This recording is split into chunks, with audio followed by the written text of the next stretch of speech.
বর্তমানে সবার চ্যানেলের ভিউ ডাউন, এমনকি বড় বড় চ্যানেলেরও কিন্তু ভিউ ডাউন হয়ে গেছে। ইউটিউবার হাউ চ্যানেলে 2 লক্ষ+ সাবস্ক্রাইবার, এর চ্যানেলেরও ভিউজ ডাউন হয়ে গেছে, তোমরা দেখতে পাচ্ছ। ইউটিউব এক্সপ্লেনার, এর চ্যানেলেরও ভিউজ ডাউন হয়ে গেছে।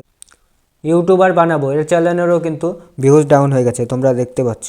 কী কারণে সবার চ্যানেলের ভিউজ ডাউন হয়ে গেছে এবং কিভাবে তোমরা তোমাদের চ্যানেলের ভিউজ বাড়াবে, সেটাই আজকের এই ভিডিওতে তোমাদের ডিটেলসে বলবো।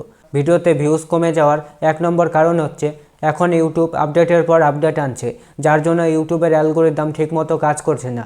এর কারণেই অনেক চ্যানেল আছে যেই চ্যানেলগুলোতে কী হচ্ছে, ভিউজ ডাউনের প্রবলেম দেখা দিচ্ছে। 2 নম্বরে যে কারণে ভিডিওর ভিউজ কমে গেছে সেটা হচ্ছে ইউটিউবের অ্যালগোরিদম। ইউটিউব যখন অ্যালগোরিদম চেঞ্জ করে তখন কিন্তু অনেক চ্যানেলের ভিউজ কিন্তু ডাউন হয়ে যায়। তাহলে তোমরা বুঝতে পারলে কী কারণে ভিডিওর ভিউজ কমে গেছে। এই সময় তোমরা কি করো, তোমাদের ভিডিওতে ভিউজ না আসার কারণে তোমরা ডিমোটিভেট হয়ে ভিডিও বানানো বন্ধ করে দাও। এই ভুলটা তোমরা করবে না। এই সময় তোমাদের কি করতে হবে, বেশি করে ভিডিও আপলোড করতে হবে। এই সময় তোমরা যদি ডিমোটিভেট হয়ে ভিডিও বানানো বন্ধ করে দাও তাহলে কিন্তু তোমাদের চ্যানেলের রিচ আরও কমে যাবে। আর এই চ্যানেলের রিচ যদি তোমাদের কমে যায় তাহলে কিন্তু এই চ্যানেলটা দাঁড় করাতে তোমাদের অনেক টাইম লেগে যাবে। এটা কিছুই না, এটা হচ্ছে ইউটিউবের একটা প্রবলেম। এই প্রবলেমের জন্য কিছু কিছু চ্যানেলের ভিউজ ডাউন হয়ে গেছে। এই সময় তোমরা যদি ডিমোটিভেট হয়ে ভিডিও বানানো বন্ধ করে দাও তাহলে তোমাদের চ্যানেলটা কিন্তু একদম পুরোপুরি ডেড হয়ে যাবে এবং তোমাদের চ্যানেলটা দাঁড় করাতে কিন্তু অনেকটা টাইম লেগে যাবে।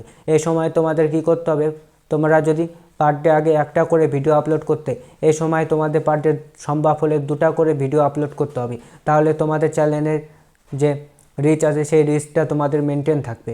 তোমরা তোমাদের মতো কাজ করতে থাকো। ইউটিউবের এই প্রবলেমটা যখনই সলভ হয়ে যাবে তখনই কিন্তু আবার সব চ্যানেলে আগের মতো ভিউস আসা স্টার্ট হয়ে যাবে। তো আজকের এই ভিডিওটা এতটুকুই। আজকের ভিডিওটা তোমাদের যদি ভালো লাগে তাহলে একটা লাইক করে এবং চ্যানেলটিকে সাবস্ক্রাইব করে পাশে বেল আইকনটি বাজিয়ে দাও। দেখা হচ্ছে আর একটা নতুন ভিডিওতে।